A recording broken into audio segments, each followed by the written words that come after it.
Saudaraku yang dikasihi Tuhan, Jumat Agung adalah mengisyaratkan, menceritakan cinta kasih Kristus yang begitu dalam. Cinta kasih Bapa di surga yang maha besar bagi saudara dan saya. Mengapa saya katakan begitu besar? Karena Bapa rela mengorbankan putranya, Yesus Kristus, demi saya dan saudara. Saat Yesus memutuskan untuk turun ke dunia menjadi manusia, Dia benar-benar melakukannya. Dia benar-benar menjadi manusia seutuhnya. Bukan sedang berakting. Atau bukan pula sedang ingin menipu, membohongi umat manusia. Tetapi dia benar-benar saat dia memutuskan untuk turun dari surga, singgasana, tempat yang maha mulia, dia memutuskan untuk turun ke dunia, dia menjadi terbatas adanya. Dia menjadi sama dengan manusia. Itulah sebabnya iblis berani dengan lantang mencobai dia. Iblis dengan lantang berani menguji Yesus. Karena memang Yesus telah serius menjadi manusia yang utuh. Iblis tahu, iblis melihat bahwa ada satu kesempatan buat iblis untuk menggagalkan visi ataupun misi daripada Yesus. Itulah sebabnya iblis berjuang untuk menggagalkan rencana tersebut.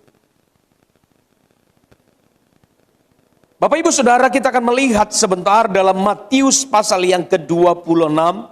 Injil Matius pasal yang ke-26 ayat 36, 38, 39 dan 42, demikianlah firman Tuhan. Maka sampailah Yesus bersama murid-muridnya ke suatu tempat yang bernama Getsemani. Lalu ia berkata kepada murid-muridnya, "Duduklah di sini, sementara aku pergi ke sana untuk berdoa." Ayat 38. Lalu katanya kepada mereka, kepada Petrus dan kedua anak Zebedeus yang bersama dengan dia. Dan ayat 37 dikatakan, maka mulailah ia merasa sedih dan gentar. Ayat 38 dikatakan, lalu katanya kepada mereka, hatiku sangat sedih, seperti mau mati rasanya. Tinggallah di sini dan berjaga-jagalah dengan aku. Maka ia maju sedikit, lalu sujud dan berdoa. Katanya, ya Bapakku, kalau sekiranya mungkin, biarlah cawan ini lalu daripadaku. Tetapi janganlah seperti yang ku kehendaki, melainkan seperti yang engkau kehendaki. Ayat 42 diulang kembali, lalu ia pergi untuk kedua kalinya dan berdoa. Katanya, ya Bapakku, jikalau cawan ini tidak mungkin lalu, kecuali apabila aku meminumnya, jadilah kehendakmu. Bapak Ibu Saudara yang dikasihi Tuhan, kisah ini menjelaskan bagaimana Yesus benar-benar menjadi manusia seutuhnya. Dia yang maha mulia tinggal di singgasana di surga yang maha agung, rela turun ke dunia demi cinta, demi untuk menebus, membebaskan saudara dan saya. Secara manusia dia mengalami satu ketakutan sebenarnya. Karena memang benar dia menjadi manusia. Dia sedang tidak berakting, saudara. Hal yang mau kita lihat dari kisah ini Bapak Ibu Saudara, bahwa pengorbanan Yesus membuktikan cinta yang sangat besar bagi kita. Dengan demikian dia harus melewati fase, dia harus melewati penderitaan, dia harus meminum cawan penderitaan itu. Dia sadar bahwa saat dia harus melewati ini, saat dia harus meminum cawan ini, orang lain pasti akan ada yang mencibir satu kali kelak nanti. Itu sebabnya kalau kita melihat di atas Golgota, di bukit tengkorak itu, ada orang berkata, kalau engkau memang anak Allah, selamatkanlah dirimu. Kalau memang engkau Mesias anak Allah, turunlah dari salib itu, maka kami akan percaya kepadamu. Beberapa orang berkata demikian. Tapi sadarkah saudara, saat Yesus di atas kayu salib itu, dia merenggang merasakan kesakitan tersebut. Lalu orang mulai menguji kesabarannya. Orang berkata, kalau engkau memang anak Allah, turunlah dari salib. Andaikan Yesus turut ingin membuktikan kemahakuasaannya, lalu dia turun dari salib. Andaikan Tuhan berkata, engkau mau melihat saya sanggup turun dari salib ini?